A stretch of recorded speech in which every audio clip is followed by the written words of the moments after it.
This is Majin. Here's some comic reviews for you. We have Catwoman, Injustice, some Cyclopsing, some Eternals, and some Sinning. Let's take a look at the mighty Catwoman first. Okay, now with this Future's End, I've been, for the most part, very down on this series as a whole. This is what I will say, though, about... I will give credit where credit is due. If I was to look at this Future's End as a whole, these one-offs, this is the type of storyline that interests me the most, in that it actually tells you a story of the future. It has a direct impact to the future. Now granted, Dito said, well, maybe this is a maybe-ish future, which is fine. If this future is erased, that's fine, because what this did was it gave me an ending to a storyline.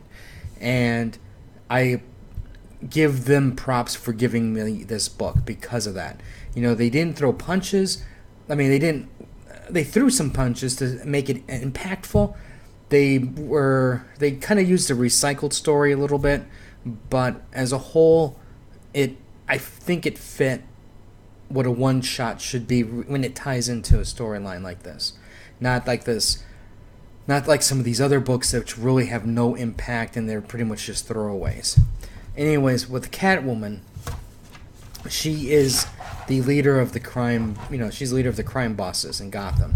She's got a very strict rules, like for an example, only steal from those who can afford it, and only kill those who deserve it. And basically the crime bosses are a little restless, and Catwoman is doing her best to keep everybody in line, because she knows that if they start crossing certain lines, then Batman's going to be involved, and that's what she's trying to avoid. We also get another clue as to why she's like this, in that she was basically left for dead, and so she basically realized that the only person that she can actually trust in, the only person that she can depend on is herself, and this is what led her in this direction.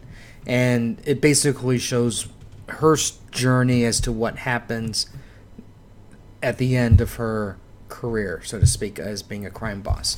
So that's why I say that this book was actually really enjoyable to read, because it's kind of like that what if book, but it seems like more like a what if book that actually matters a little bit more, because it could actually happen.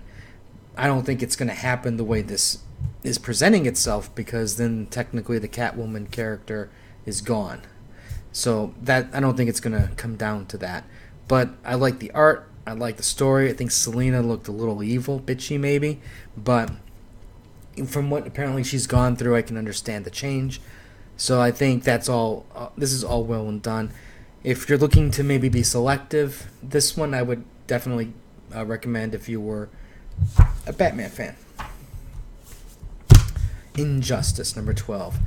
This actually was very close to being my book of the week, but the Avengers just had it because, you had too many elements. This basically was just giving Sinestro the God mode.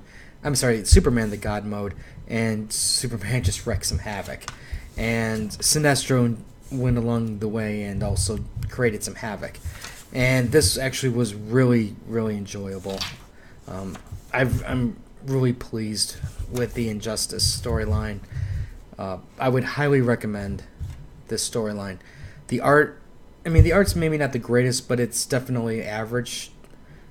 And it's not like an eyesore like a certain other Batman book. But the storyline, it takes risks, it takes challenges. It actually... I don't know if there's going to be a third one. I thought there was going to be a third part, but this year 2 ends.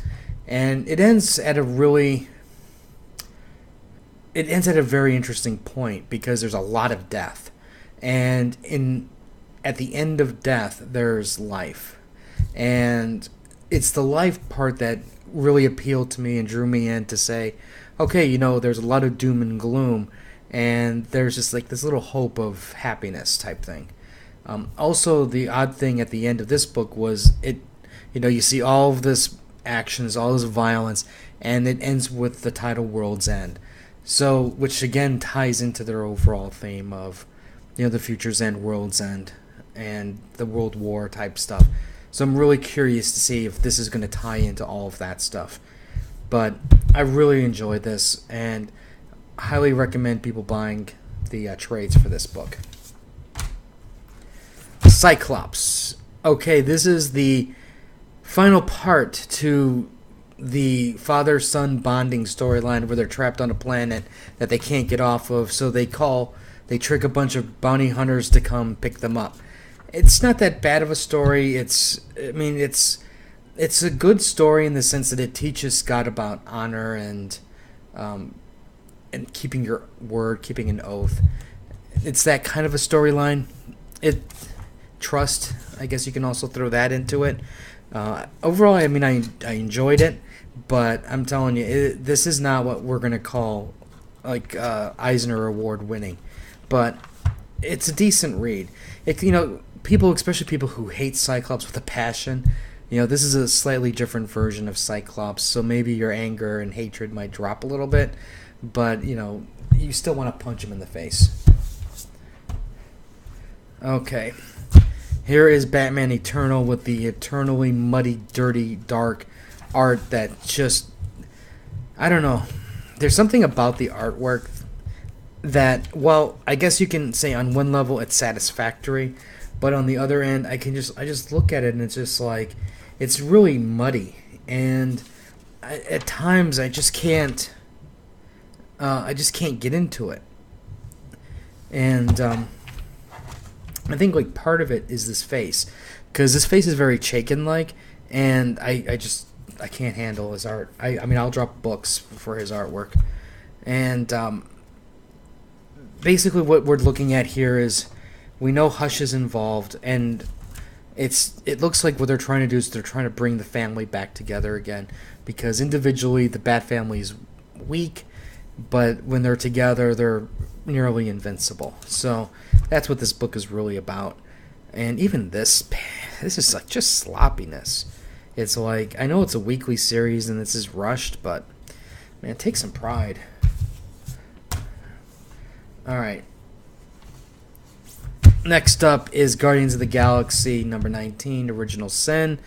This is the type of sin that it's just, we're never going to see the end of it. We're going to be in Axis, and then we're still going to be in sinning.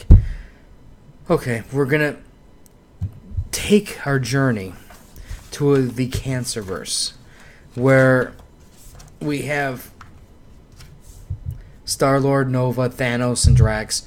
They're all fighting each other. They realize they can't die.